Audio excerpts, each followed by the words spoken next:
Assalamualaikum warahmatullahi wabarakatuh. Alhamdulillah. Wassalatu wassalamu ala Rasulillah Muhammad ibn Abdillah wa ala alihi wa sahbihi wa man walah.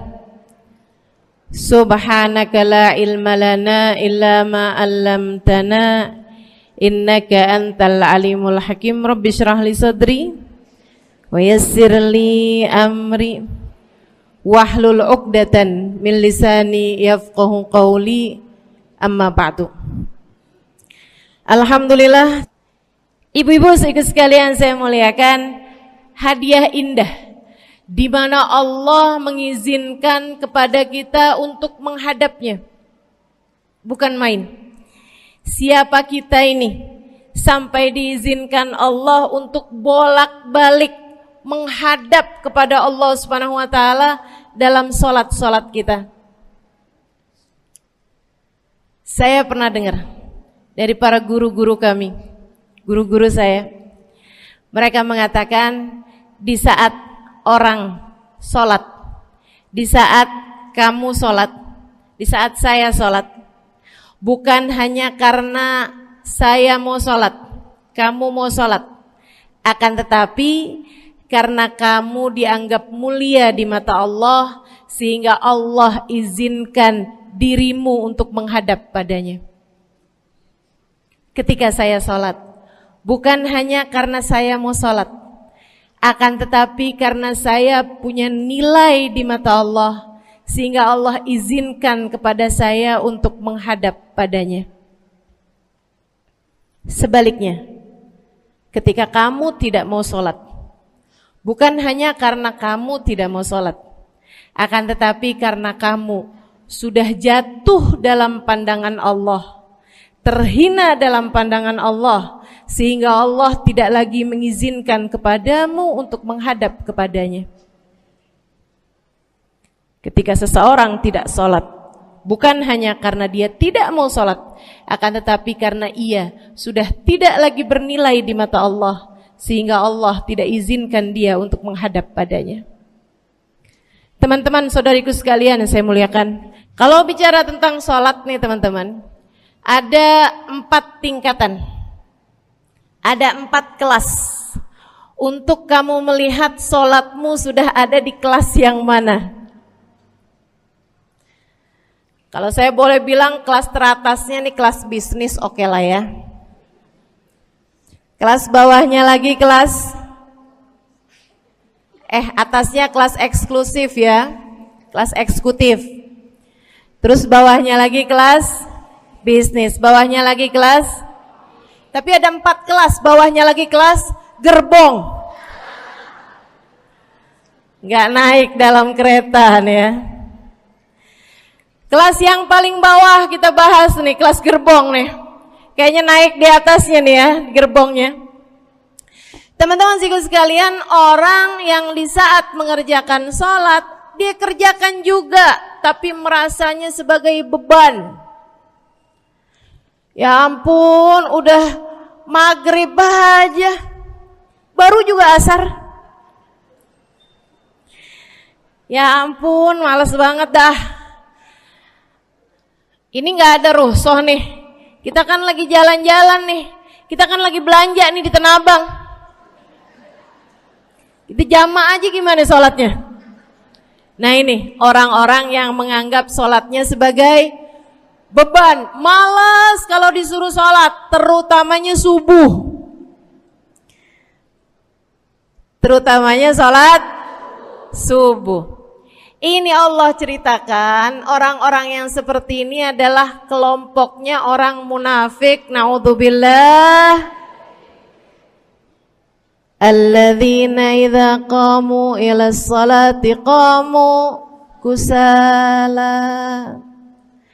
Orang-orang yang kalau disuruh sholat bangun juga sih, tapi malas banget.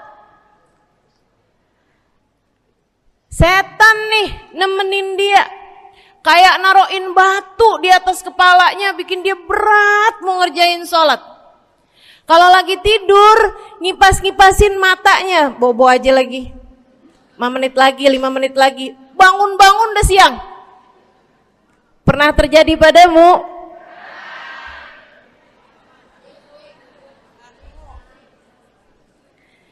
Jemur kunut. Bu, yang dijemur tuh jemuran aja, cucian aja. Jangan sampai jemur kunut. Kunutnya dijemur ya.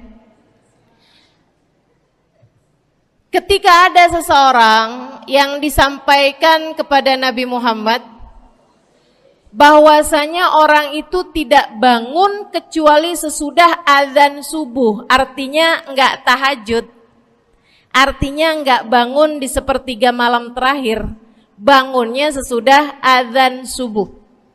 Nabi mengatakan padanya tentang orang itu, Nabi bilang pada para sahabatnya, inna syaitan bala fi udhunih, itu adalah orang yang telinganya dikencingin sama setan. Pada pernah dikencingin setan? Kalau bangunnya habis adzan tuh dikencingin setan. Kalau bangunnya udah terbit matahari dikencingin siapa kira-kira?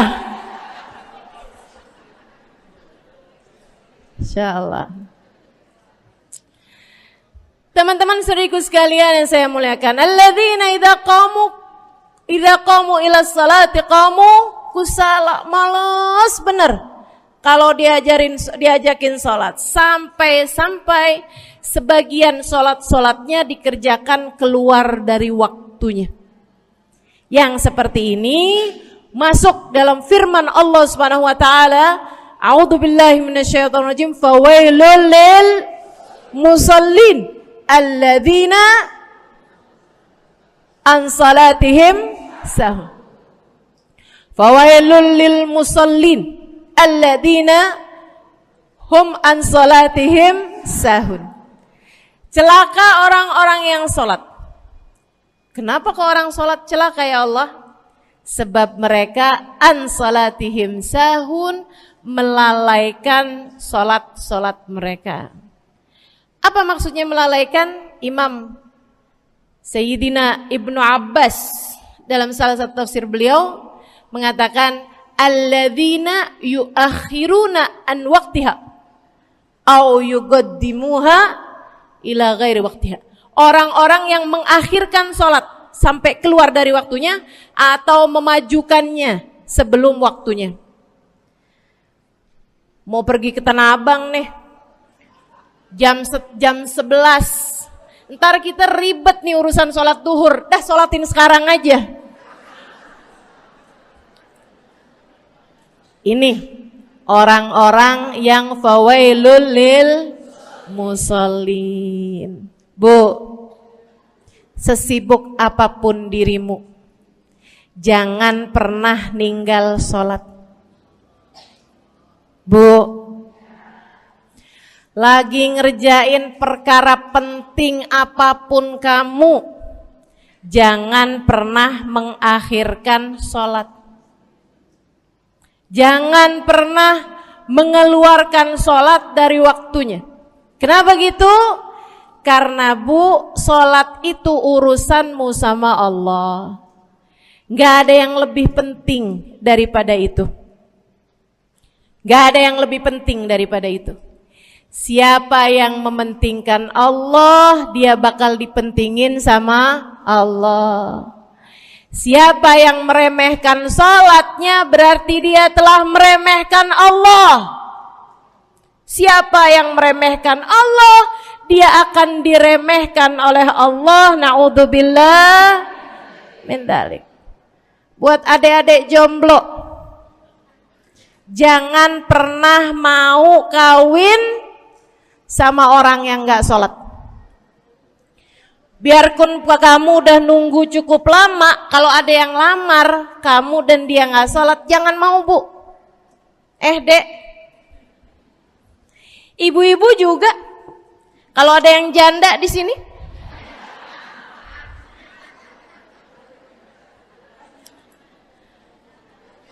terus ada yang lamar kamu, Walaupun di garasinya ada kijang,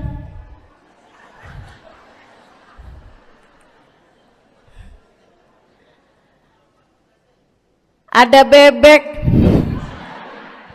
motor maksudnya ya, datang melamar kamu, jangan terima.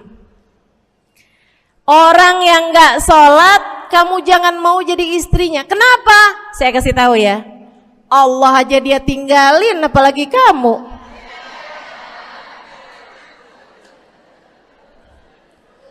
Allah aja dia tinggalin. Siapa yang tidak berguna baginya peringatan Allah, maka tidak akan berguna baginya peringatan dari siapapun. Tapi dia mencintai saya, Ustazah. Dia mencintai saya cinta mati katanya. Sekarang tungguin setahun 2 tahun, cintanya hilang, tinggal matinya. Tapi dia mencintai saya luar biasa, Ustazah. Dia tak sanggup hidup tanpa saya. Itu namanya cinta monyet. Tungguin 2 tahun, cintanya hilang, tinggal. Jangan temenan sama orang gak sholat. Dia telah jatuh di mata Allah. Maka kita pun belajar buat jadi orang-orang yang terus mendaki, terus meraih rahmatnya Allah, terus belajar buat jadi salah satu orang yang dipandang dengan rahmat oleh Allah Subhanahu wa taala. Salah satunya dengan cara kita memuliakan sholat. Kita menjaga sholat. Jagain sholatnya. Jangan masuk kelompok orang yang tadi itu sholatnya menjadi beban. Ini kelompok paling bawah nih. Naik ke kelas ekonomi. Tadi begitu ya? Kelas ekonomi, orang-orang yang sholatnya menjadi sebuah kewajiban. Dia kerjain, dia tahu itu wajib, dia gak akan tinggalin. Tapi sama halnya dengan kewajiban-kewajiban yang lain. Kita nih kalau mikirnya kewajiban, Bu, kalau gak diwajibin lagi seneng. Betul gak? Masih ada kayak beratnya gitu ngerjain sholat. Orang yang sholatnya dianggap sebagai kewajiban. Kayak anak-anak sekolah tuh, wajib pakai seragam, wajib ngerjain PR. Kalau 1 hari, besok enggak wajib pakai seragam. Ada nggak ya pakai seragam? Nggak ada. Nggak ada yang besoknya dipakai seragam. Terus tanyain, kenapa kamu tetap pakai seragam? Abisnya saya suka sama seragamnya. Nggak ada. Karena mereka menganggap pakai seragamnya adalah kewajiban. Sekolahnya sebagai kewajiban. Jadi giliran besok libur anak-anak, hore gitu.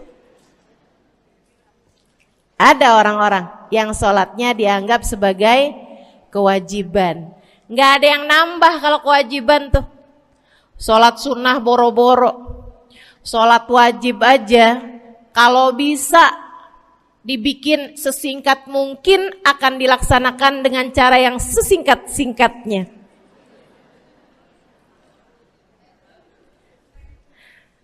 Habis ruku i'tidal sujud cepet bener ya. Malaikat raqib sama malaikat atid nih udah tahu aja kalau dia sholat. Habis ghairil maghdubi alaihim waladdallin. Malaikat atid bilang sama malaikat raqib, kulhu, catat kulhu udah pasti.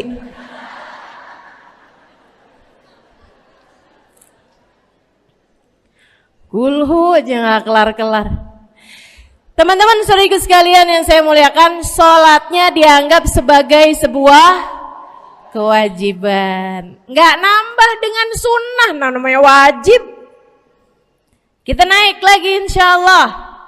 Sholatnya kita naikkan dari yang kewajiban kita naik menjadi kelas bisnis, sholatnya sebagai sebuah kebutuhan. Bu, mudah-mudahan nih ibu-ibu, teman-teman semuanya yang sedang menyimak kajian pada hari ini, saya doakan, karena saya berharap saya pun juga didoakan agar menjadi salah satu orang yang sudah berada dalam tingkatan ini. Sholat kita tahu adalah kebutuhan kita. Sama kayak kebutuhan makan, Bu. Ibu kenyang nggak kalau makan nasi doang 2 piring? Kenyang. Siapa yang bilang nggak kenyang? Kalau kamu makan nasi doang sepiring, kenyang apa nggak kenyang? Kenyang. Akan tetapi pasti ibu-ibu mau nambah dah. Nambah apaan? Lauk. Nambah lauknya. Ada ikan asin, ada sayur asem. Langsung pada lapar nih. Ada sambal. Masya Allah, ada tempe goreng. Udah Bu ya, tetangga lewat kagak nyadar. Masya Allah. Teman-teman sekalian, kita nambah, bahkan udah kenyang pun kita masih cari lagi tambahan. Makanan apa nih yang bisa kita makan? Karena kita tahu makan adalah sebuah kebutuhan kita. Kita perlu sama makan. Kita butuh sama makan. Maka demikian pula dengan orang-orang yang sholatnya sudah dia tahu adalah sebagai sebuah kebutuhan. Cukup sih duhur 4 rakaat, dia nambah. Ada qobliyahnya, ada ba'diyahnya. Jam-jam 9 pagi nggak ada sholat wajib sih, tapi pengen ngemil, ya Bu ya, dengan cara kerjain sholat duha. Malam-malam abisnya isya, ampun mau tidur, ingat katanya Nabi, pesannya kepada Sayyidina Abu Hurairah, wasani habibi, kata Abu Hurairah, an utir qabla an anam. Kekasih saya Nabi besar Muhammad, kata Abu Hurairah, kasih pesan pada saya untuk jangan tidur sebelum sholat witir. Jadi habis kelar sholat isya langsung sambung sama witirnya. Dia tahu sholatnya adalah sebagai sebuah kebutuhan. Kebutuhan. Saya butuh untuk sholat karena saya butuh kepada Allah. Saya perlu sholat karena saya perlu kepada Allah. Saya perlu sholat karena saya tahu urusan saya sebesar apapun saya rasakan adalah kecil dalam pandangan Allah. Saya perlu sholat karena permasalahan dalam hidup saya yang saya rasakan sebesar gunung di atas pundak saya, di atas punggung saya, di hadapan Allah tak sampai seperti setitik debu yang mudah saja untuk dia angkatkan dari kehidupan saya. Maka kita pun menjadikan sholat sebagai sebuah kebutuhan. Lagi sakit, jangan ninggal sholat. Kenapa? Kamu menghadap kepada yang punya kesehatan. Lagi banyak utang, jangan ninggal sholat. Sama, jangan utang lagi. Karena kamu menghadap kepada pemilik segala kekuasaan, pemilik dunia dan akhirat, pemilik semua uang di atas muka bumi ini adalah Allah. Makanya Habib Ali Habsyi, penulis kitab Maulid Simtud Durar, yang tadi ibu-ibu baca maulidnya, beliau pernah bilang, Ada dalam salah satu diwan beliau. Diwan tuh syair-syair beliau itu ya. Ali idza qad marid syafahu fi'lus shalah la'alla syirru sifa fi wad'i tilkal jibah.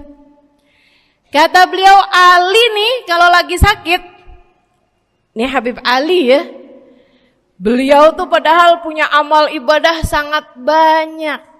Tapi Habib Ali bilang, Ali idza qad marid syafahu fi'lus shalah. Ali nih kalau lagi sakit, sembuhnya sama sholat. Sembuhnya sama sholat. La'alla sirru sifa. Rasa-rasanya memang Allah letakkan rahasia kesembuhan ada pada fi wad'i tilkal jibah, terletakkannya jabhah kita, dahi kita di tempat sujud. Di sana semua permasalahan-permasalahan dalam hidupmu menjadi ringan. Saat kamu meletakkan dahimu di tempat sujud, kamu berbisik lirih kepada Allah, akan tetapi suaramu didengar sama yang punya arsy. Akan tetapi suara bisikanmu didengar segenap malaikat-malaikat yang ada di atas langit. Kemudian mereka mendoakanmu sehingga Allah mengatakan wasjud waqtarib, sujudlah kamu. Posisi sujudmu itu waqtarib akan membuatmu menjadi dekat dengan Allah Subhanahu wa taala. Sujudlah dan mendekatlah kepadaku, kata Allah. Agrab ma yakunul 'abd min rabbih fahuwa sajid, kata Nabi Muhammad. Fa'akthiru fihi du'a faqamin an yustajabulah. Tempat terdekat seorang hamba dengan Tuhannya adalah saat dia sedang sujud. Maka perbanyaklah doa dalam sujudmu, kata Nabi Muhammad. Doamu sangat mungkin diijabah oleh Allah. Apalagi kalau doanya kamu haturkan di sepertiga malam yang terakhir. Saat-saat di mana kebanyakan manusia di sekelilingmu yang lalai berada dalam tidurnya, berada dalam alam mimpinya. Para ulama tuh sampai bilang, Bu, dari kehususannya sepertiga malam yang terakhir, orang yang ngerjain maksiat aja sepertiga malam yang terakhir tuh tidur. Ibu gak pernah tahu orang-orang pulang diskotik jam berapa? Gak tahu ya, sama. Tapi Bu, yang pasti mereka tuh sepertiga malam yang terakhir malah pada pulang, malah pada tidur gitu. Orang maksiat aja itu sama Allah dibuat tidur tuh di jam-jam yang biasanya turun rahmatnya Allah. Allah mau milih nih mana nih hamba-hambaku, pilihan-pilihanku akan aku bangunkan untuk menghadapku. Kemudian Allah Subhanahu wa taala bertanya, hal min mustaghfirin, hal min taib, hal min talibi hajatin faunilahul matalib. Siapa nih di antara kalian yang lagi mohon doa, minta pertolongan, mohon ampunan, akan aku beri, kata Allah Subhanahu wa taala, sebab kalian meminta pada waktu yang paling aku suka. Kalau punya hajat minta. Kapan mintanya? Dalam sujud. Kapan sujudnya? Dalam sholatmu di sepertiga malam yang terakhir. Bu, ngelihat muka-mukanya pada punya hajat banyak-banyak nih. Gimana tahajudnya? Mudah-mudahan Allah jadikan kita salah satu di antara mereka yang menyibukkan diri di sepertiga malam yang terakhir, insyaallah. Sampai-sampai Bu ya, saya tinggal lama di kota Hadramut dulu. Orang-orang di Hadramut, orang awamnya, itu kalau mereka punya anak kecil umur 1 tahun, 2 tahun, 3 tahun tuh, punya anak bayi, balita gitu. Kalau mereka bangun di sepertiga malam yang terakhir, mereka akan membangunkan anak-anaknya walaupun buat main. Alasannya 2. Yang pertama, agar mereka terbiasa bangun di jam-jam segitu. Nantinya kalau besarnya mereka jadi udah kebiasaan bangun di jam segitu, gampang ngerjain tahajud. Alasan yang kedua, ibu-ibu sekalian, agar anugerah, karunia, rahmat, pemberian Allah yang Allah turunkan di sepertiga malam yang terakhir, anak-anak mereka pun berhak untuk mendapatkannya karena mereka tidak sedang dalam keadaan tidur dan dalam keadaan berjaga. Kan kebalik sama orang kita.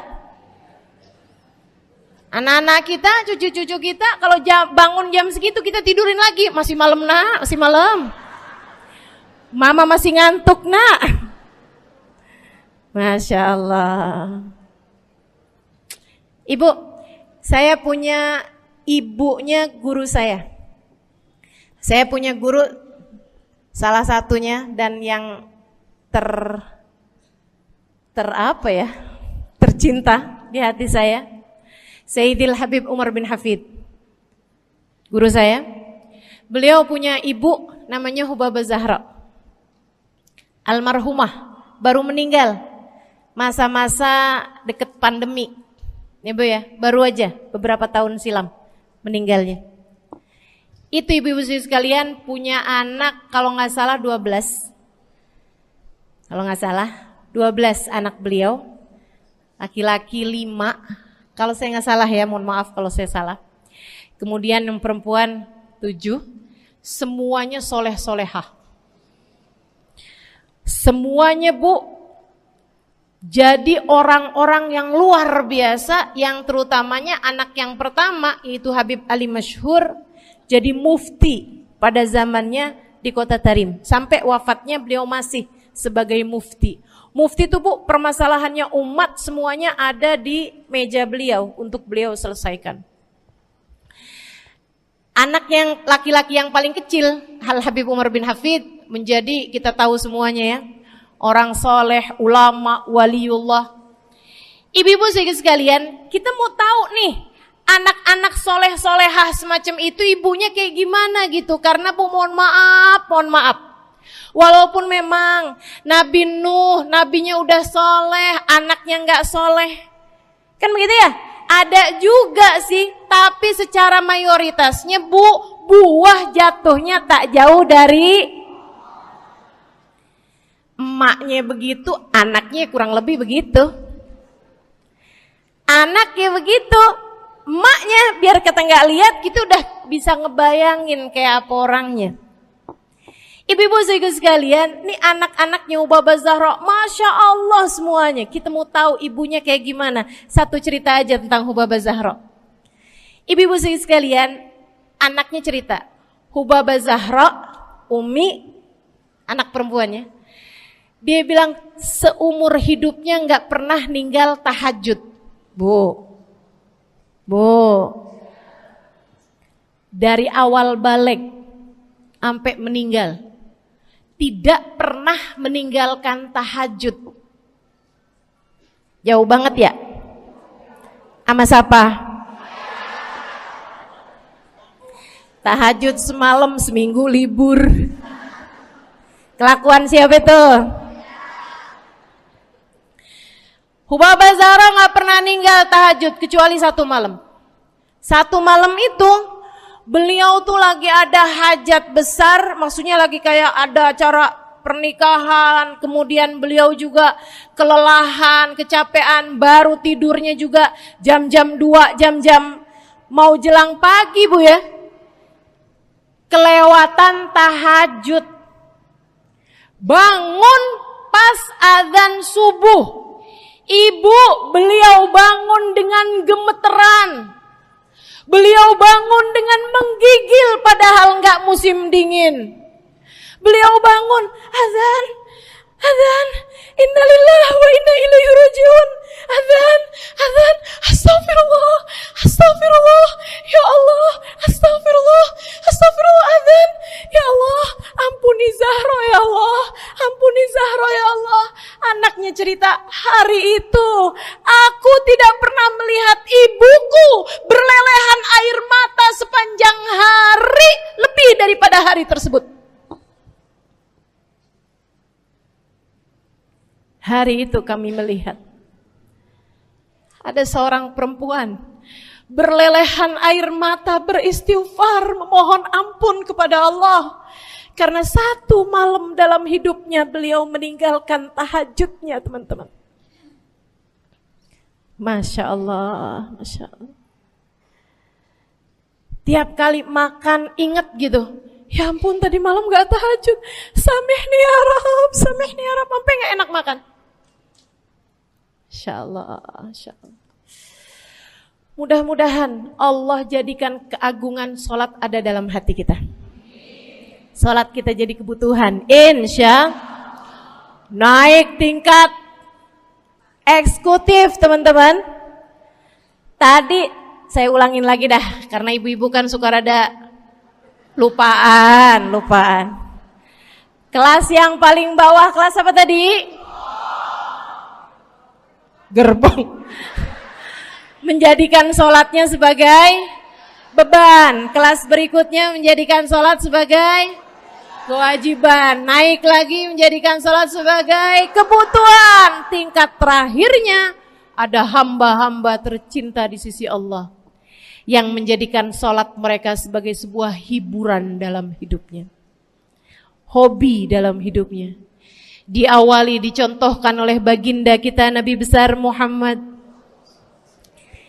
yang mengatakan dalam hadis sahihnya, wa ju'ilat qurratu aini fis shalah, wa ju'ilat qurratu aini fis shalah.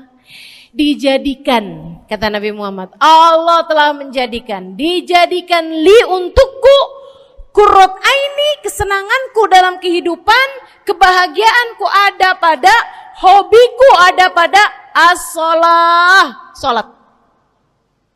Nabi itu orang yang kesenangan beliau, hobi beliau adalah salat. Kana idza faza'ahu amrun aladha ila shalah. Kata para sahabat meriwayatkan, Nabi kalau lagi dengar kabar-kabar yang gak enak, segera menuju kepada sholat. Nabi kalau udah ada kabar-kabar Rasul pasukan kita terkalahkan di medan peperangan, Nabi ngelihat Bilal. Kemudian Nabi Muhammad nanya, udah dekat waktu sholat Bilal? Sebentar lagi Rasul, arihni biha ya Bilal, arihni biha ya Bilal. Yuk Bilal, sampaikan diri saya Bilal, tolong hibur diri saya Bilal. Segera azan dan kita akan sholat bersama-sama wahai Bilal. Kesenangan beliau, hobi beliau dalam sholat, dalam hidup adalah sholat.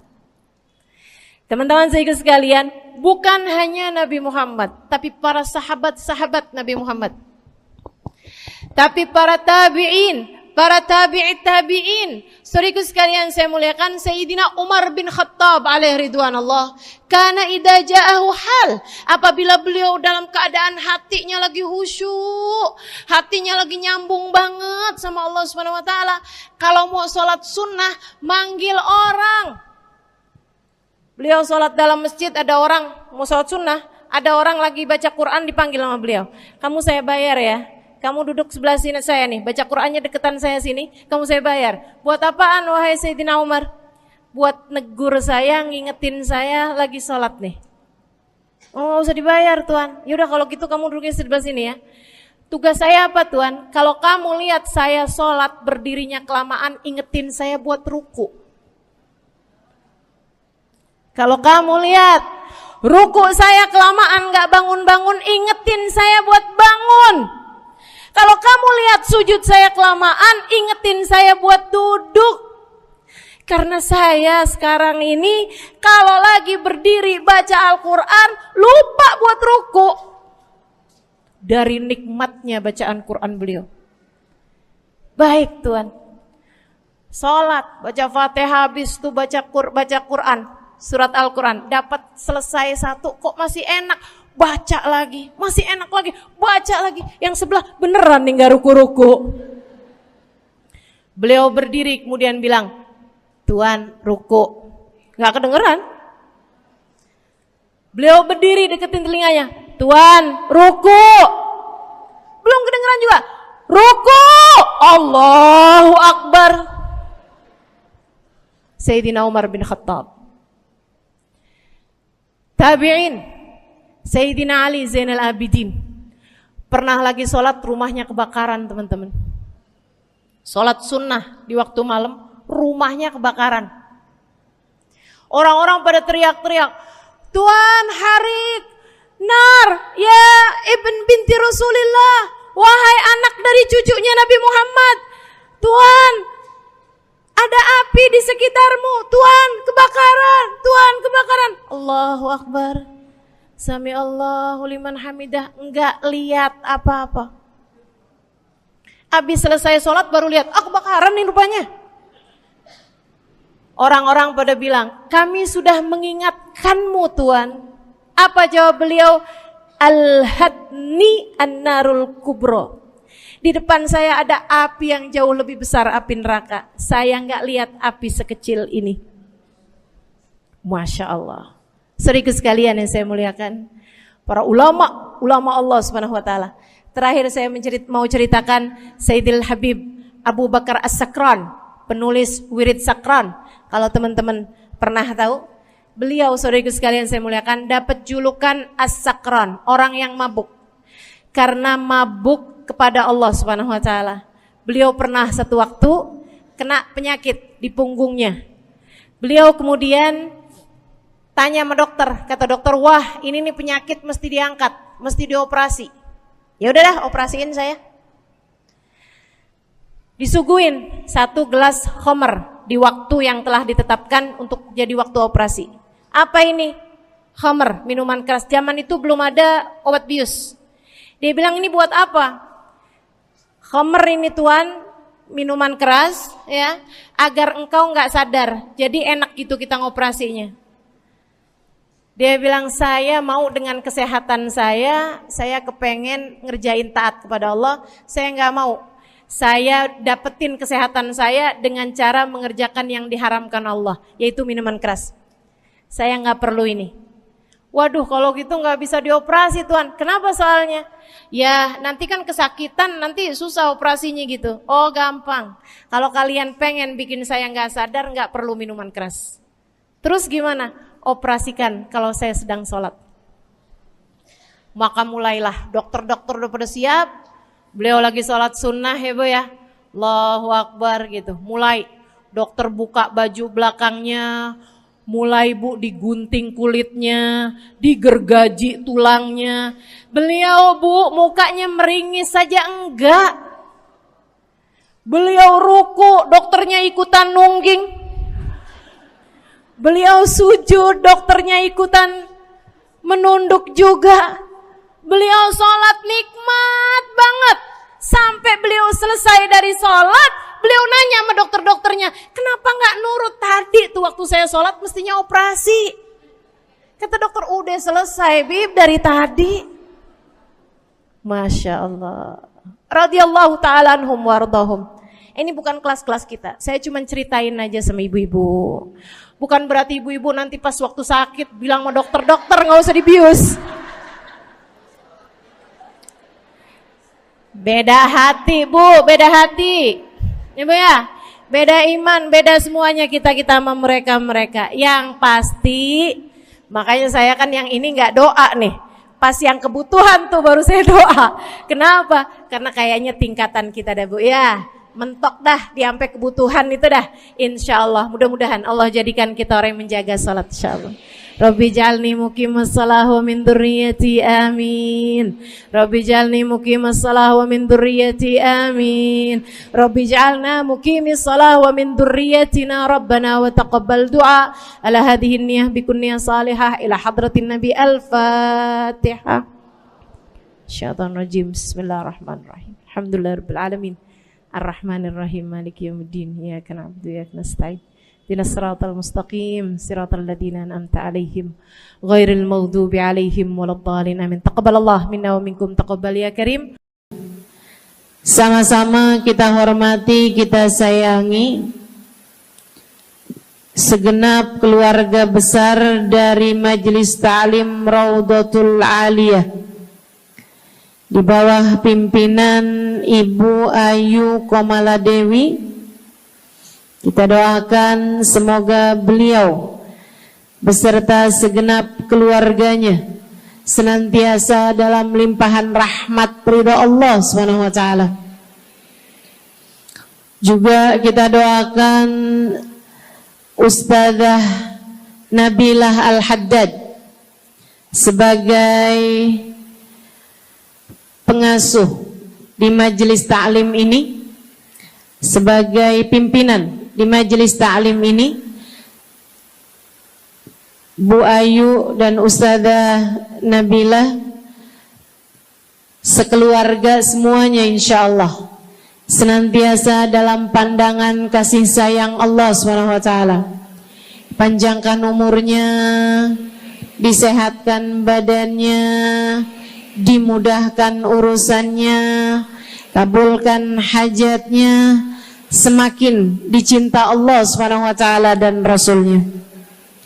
Para ustadzah, para hubabah, para syarifah, para pimpinan pondok pesantren, para pimpinan majelis ta'lim, yang mudah-mudahan semuanya dalam limpahan rahmat ridha Allah SWT, serta tentu saja semua yang hadir di majelis ini, baik ibu-ibu, kakak-kakak, adik-adik, anak-anak, yang mudah-mudahan semuanya dirahmati Allah, disayang Allah, dibahagiakan Allah, diistiqomahkan jalannya menuju ridha Allah Subhanahu wa taala, insyaallah diistiqomahkan jalannya menuju surga Allah Subhanahu wa taala. Amin ya rabbal alamin. Qul amantu billah thumma istaqim, kata Nabi Muhammad sallallahu alaihi wasallam kepada seorang pemuda yang meminta nasihat, ya Rasulullah ausini, wahai Rasul tolong nasihati aku. Kita kalau ketemu orang mulia jangan minta duit, Bu.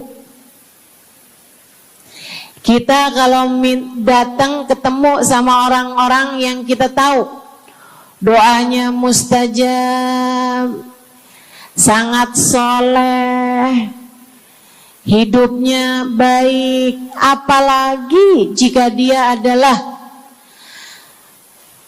kekasih-kekasih Allah Subhanahu wa taala. Kamu kalau berjumpa dengan ulama, jangan minta sesuatu yang duniawi. Tirulah para sahabat ketika berjumpa dengan Nabi Muhammad. Biasanya mereka meminta satu dari dua hal. Yang pertama, mereka minta doa. Ida'ili ya Rasulullah, doakan aku wahai Rasul. Ibu juga gitu. Kalau ketemu sama ulama, ketemu orang soleh, ketemu kiai, ketemu habib yang kita tahu doanya mustajab, bertemu hubabah, mintalah doa. Tapi jangan hanya sekedar urusan doa duniawi, Bu. Doa duniawi itu yang gimana, Ustazah? Doa yang kalau diijabah nggak akan manfaat begitu kamu masuk dalam alam kubur. Itu namanya doa duniawi. Ustazah, doakan saya biar saya cepat kebeli rumah. Bu, kalau mati rumahnya dibawa gak? Ustazah, doakan saya kepengen beli HP baru. Dibawa gak HP-nya?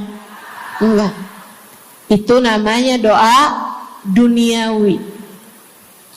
Ustazah, Doakan biar suami saya tambah cinta.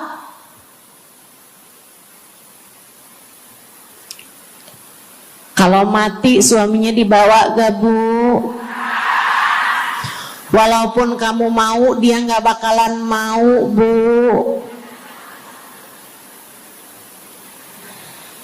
Sesuatu yang sifatnya duniawi.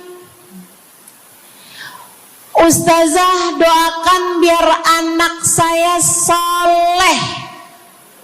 Duniawi apa bukan? Bukan. Sebab kesolehan anak akan jadi tambahan bekal bagimu ketika kamu masuk dalam alam kubur. Jadi gak boleh nih Ustazah doa urusan duniawi atau minta didoakan urusan-urusan duniawi. Boleh, tapi jangan cuma itu. Nanti takutnya kamu nyesel. Kalau selama di dunia kamu doanya hanya untuk urusan dunia, takutnya begitu masuk dalam kuburan sudah tidak ada lagi doa yang akan Allah ijabah untukmu ketika kamu ada dalam alam kubur nanti. Sayang-sayang. Jadi kalau doa, prioritaskan urusan akhirat. Insya saya berasa banget jadi orang yang sering dimintain doa sekaligus juga sering minta doa. Saya kalau ketemu orang saleh, ketemu habaib, ketemu hubabah, saya akan minta doa, nggak pernah minta duit saya. Ida'ili ya hubabah, ida'ili ya habib. Serius sekalian, sebagai orang yang sering juga dimintain doa, Ustazah doakan saya. Banyak tuh. Saya merasakan perbedaannya saat saya ada di Tarim sama ketika saya sudah pulang dan kembali ke negeri ini. Waktu saya di Tarim, orang kalau minta doa sama saya, usik berdoa, tolong ya doain saya. Saya suka tanya, doa apa? Selalu aja, hampir semuanya mengatakan hal yang sama. Ida'ili bihusnil khatimah. Doakan saya biar husnul khatimah.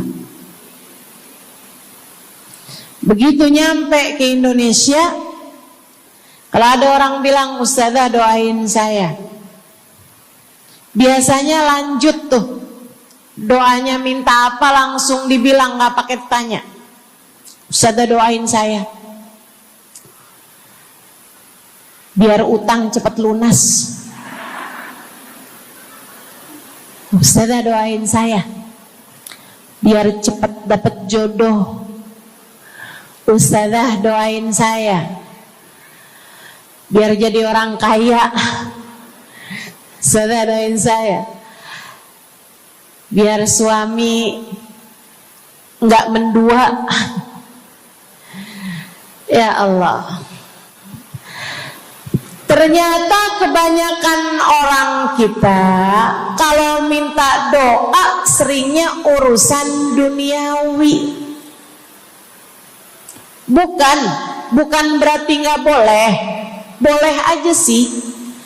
Cuman takutnya begitu kamu mati nyesel kalau semua doamu selama ini adalah sesuatu yang tidak ikut kamu bawa ketika kamu mati. Kalau kita lihat para sahabat ketika mereka berjumpa dengan Nabi Muhammad, selalu saja banyak di antara mereka yang minta doa. Nabi pernah tanya, doanya apa? Macem-macem jawaban para sahabat. Ada yang begini, Harithah menjawab, ida'ili an yarzuqani Allah asyhada fi sabilih. Rasul, doakan saya biar saya dikaruniai mati syahid di jalan Allah. Ada lagi yang lain doanya, ya Rasulullah, id'ili an yarzuqani Allah murafaqatan bika ya Rasulullah.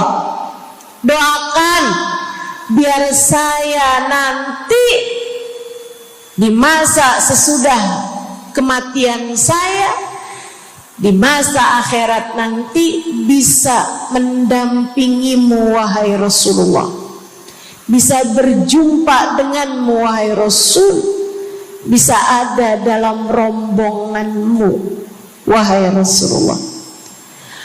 Doa-doa yang sangat ukhrawi, doa-doa yang sangat akhirat, karena mereka sudah faham tujuan hidup sesungguhnya adalah mencari ridha Allah Subhanahu wa ta'ala.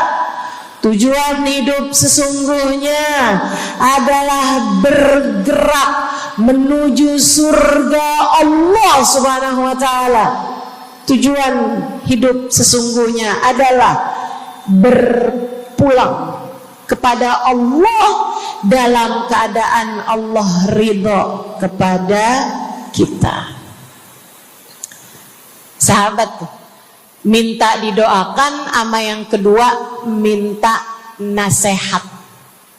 Kita juga nyontoh, kalau ketemu orang soleh, kalau ketemu ulama, kalau ketemu habaib, ketemu kiai, ketemu bunyai, ketemu hubabah, ketemu ustadzah, ketemu ustad, minta nasihat. Selain daripada minta doa, mintalah nasihat. Hal ini dicontohkan oleh para sahabat kepada Nabi Muhammad. Datang seorang pemuda berjumpa Nabi Muhammad sallallahu alaihi wasallam.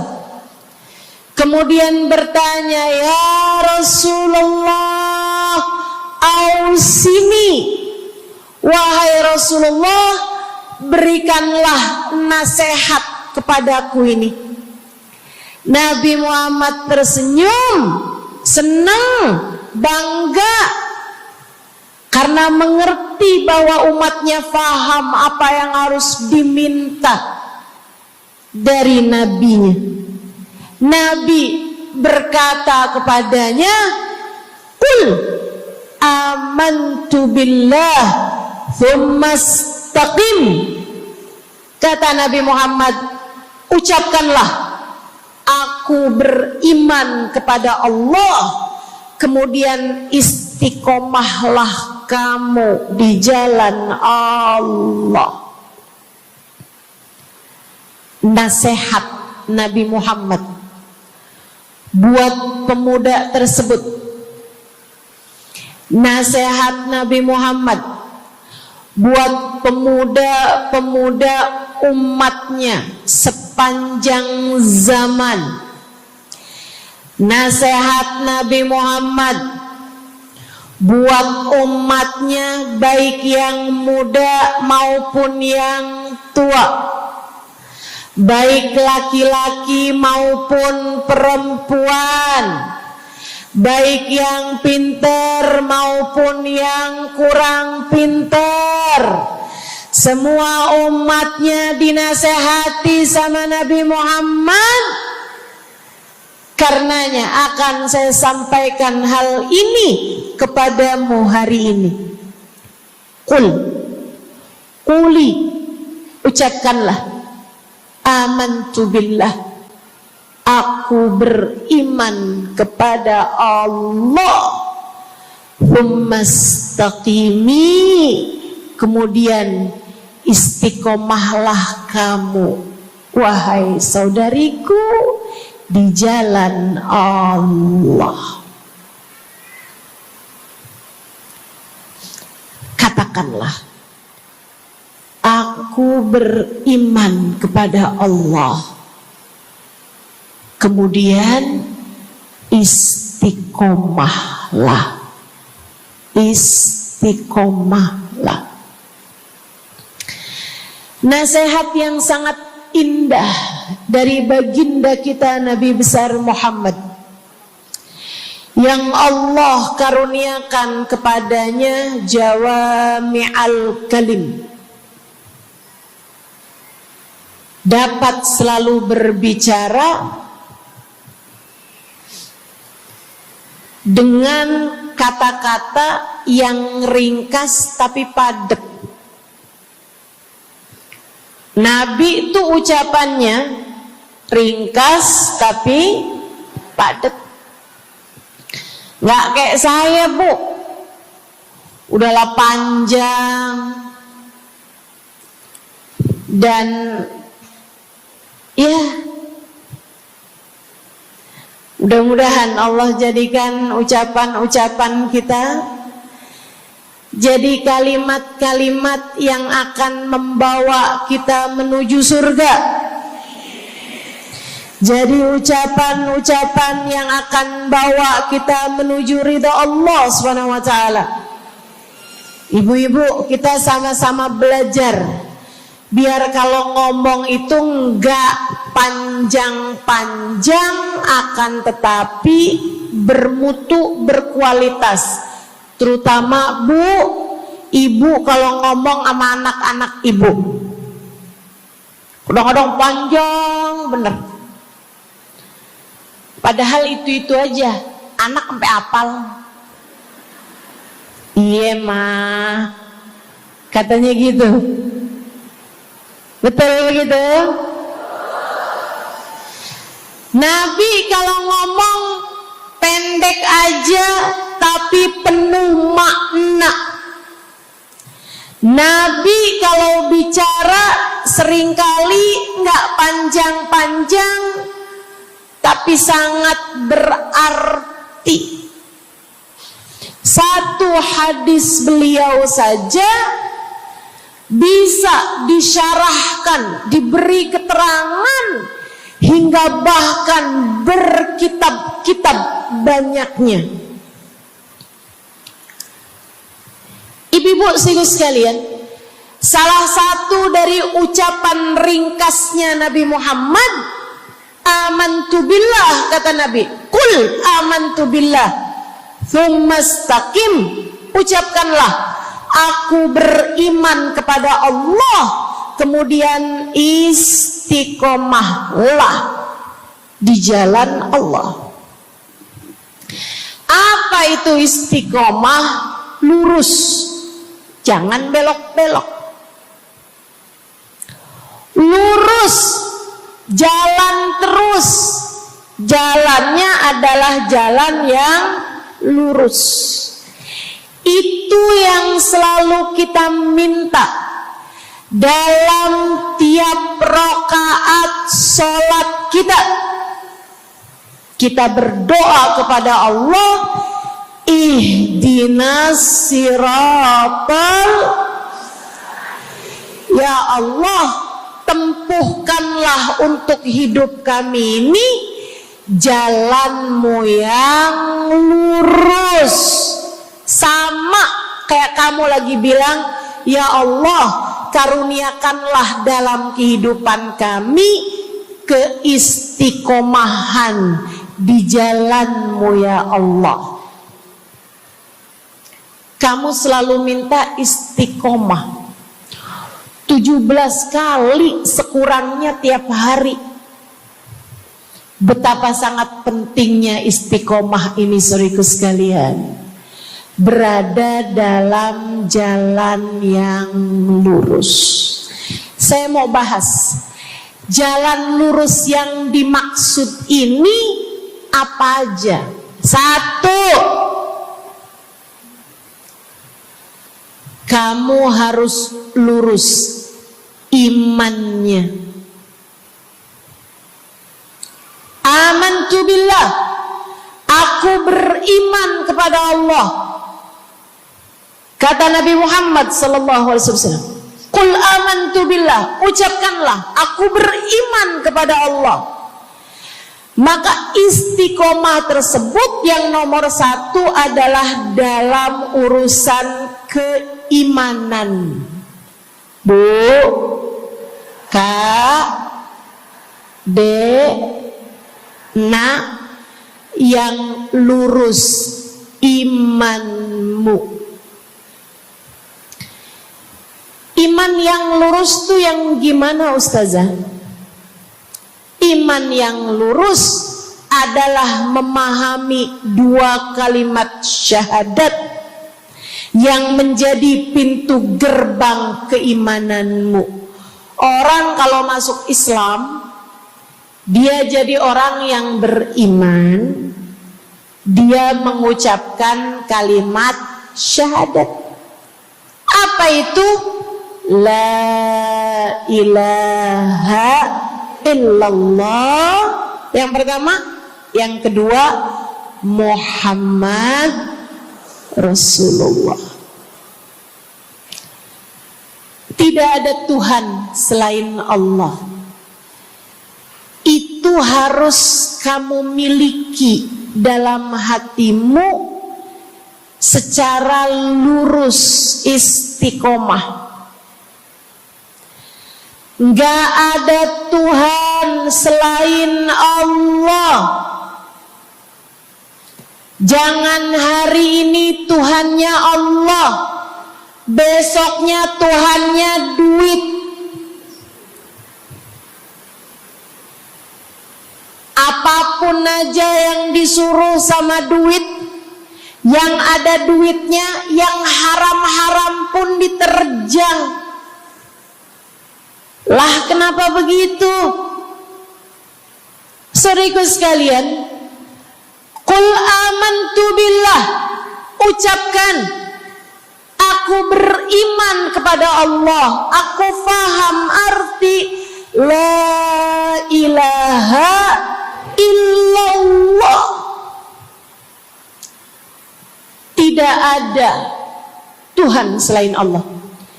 Tidak ada yang mengatur kehidupan selain Allah.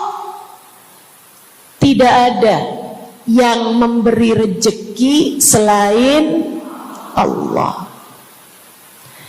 Maka berimanlah kepada Allah. Kalau ada istri bilang sama suaminya, kalau kamu nanti pulang bawa duit, ahlan wa sahlan, selamat datang.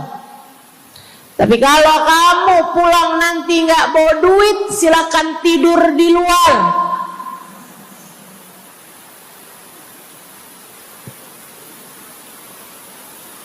Kamu sepertinya kurang beriman. Kamu lupa bahwa pemberi rezeki bukan suamimu, melainkan yang ngasih rezeki itu cuma satu, Bu. Namanya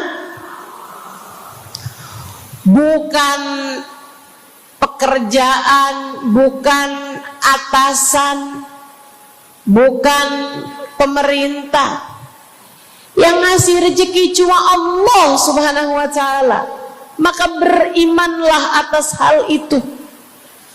Jangan nyalahin si ini, nyalahin si itu. Imanmu benerin. Imanmu benerin. Banyak orang saya liatin itu suka pada repot urusan rezeki. Banyak banget.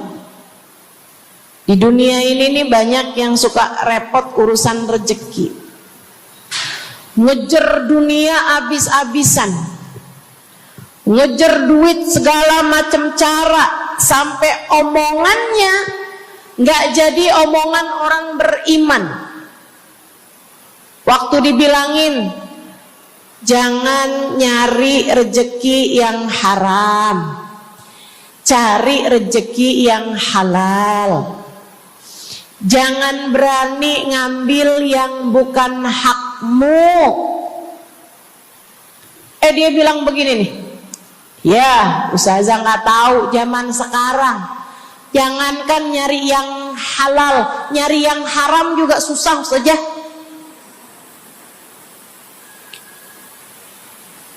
Itu omongan orang nggak beriman.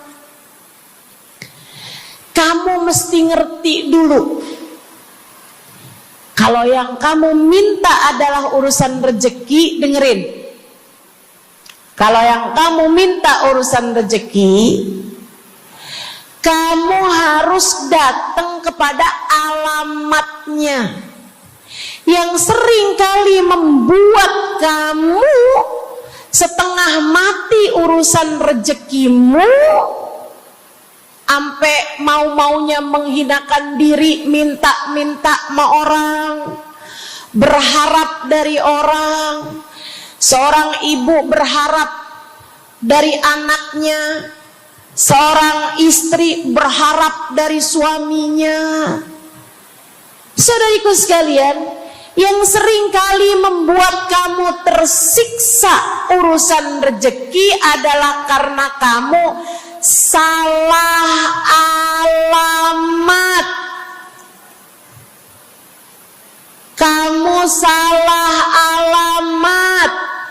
Kamu sedang tersesat jalan.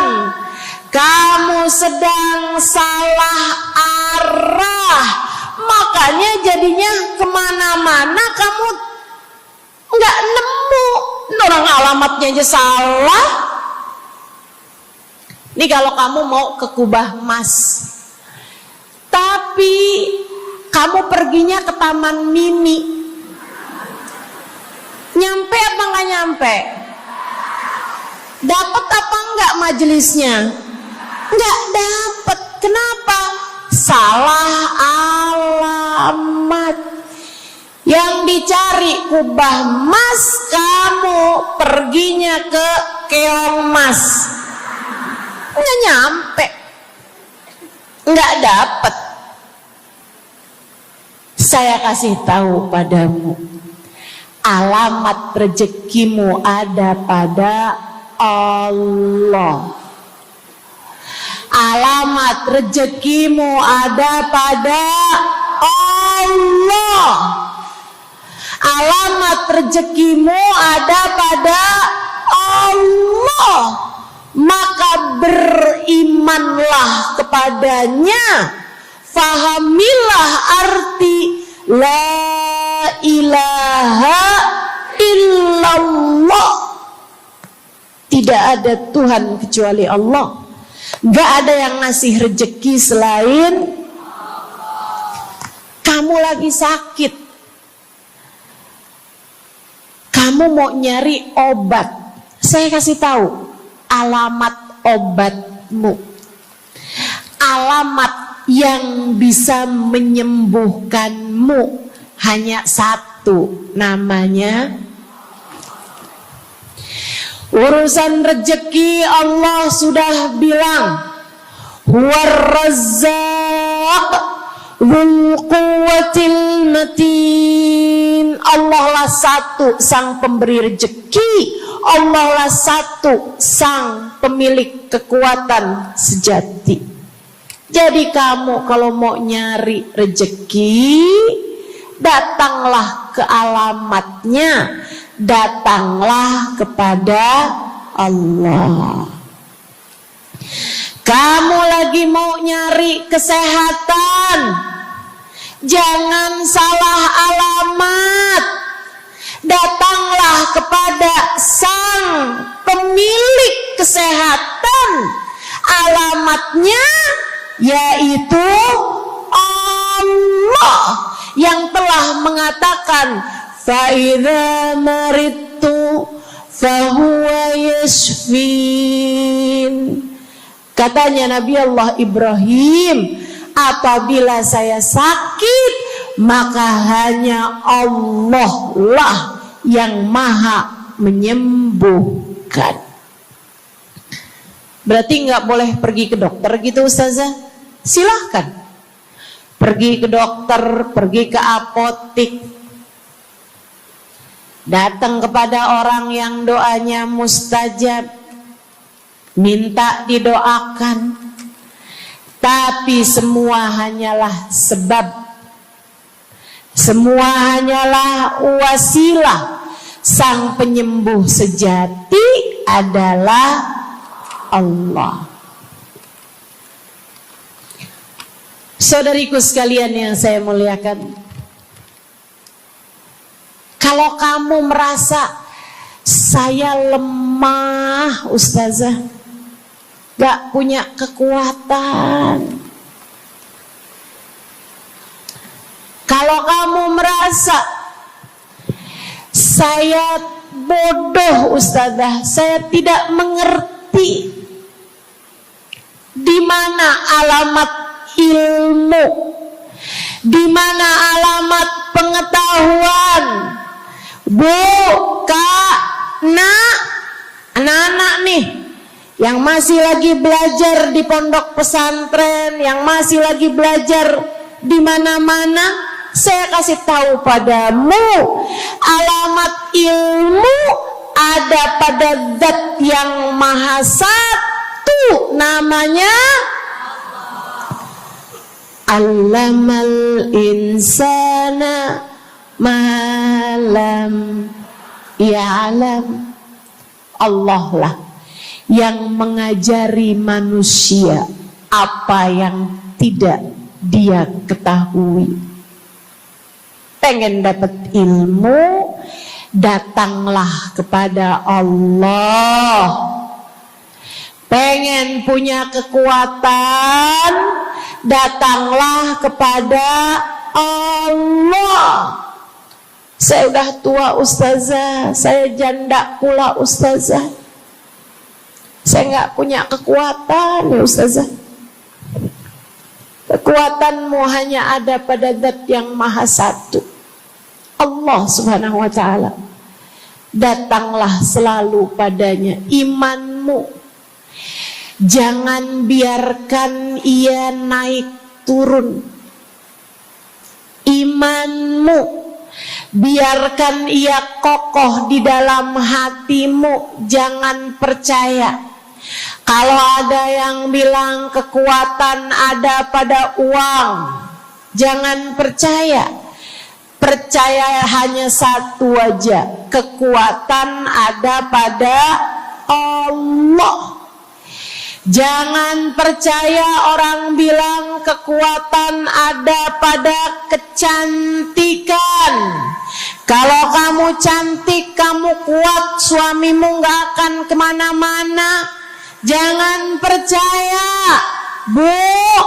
Percaya hanya satu aja, kekuatan ada pada Allah Subhanahu wa Ta'ala. Kamu takut terjadi hal-hal yang buruk bagimu, bagi anak-anakmu.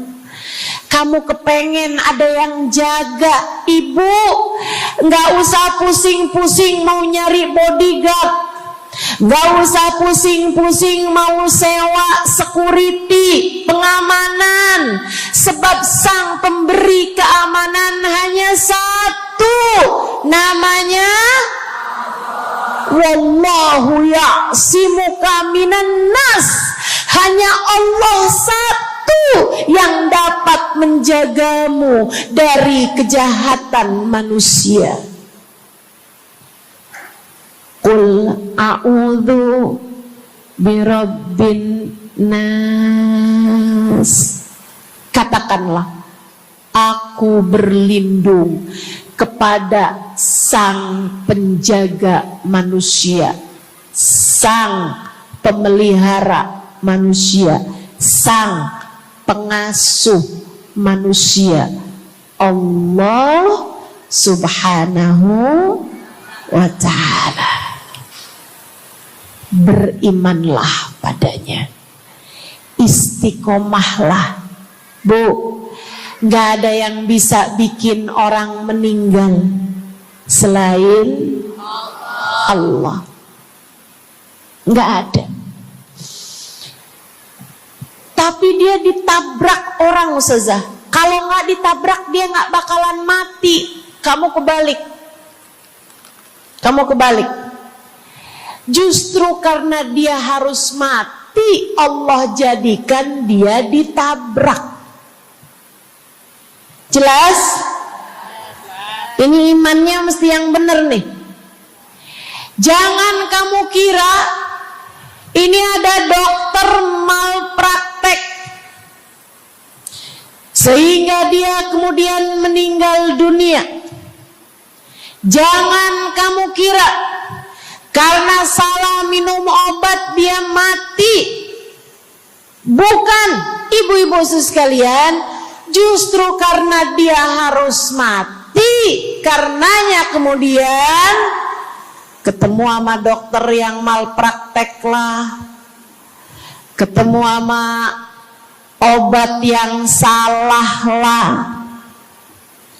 Itu hanya sebab kematiannya itu sendiri. Allah udah bilang, idza jaa ajaluhum la yastakhiruna sa'atan wa la yastaqdimun. Apabila datang ajal seseorang, enggak ada siapapun yang bisa memajukan barang semenit pun, enggak ada yang bisa memundurkan meski sesaat sekalipun.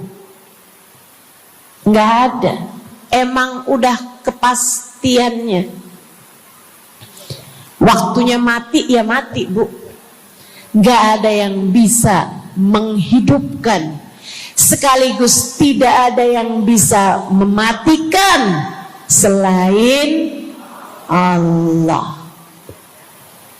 Itu artinya istiqomah dalam iman.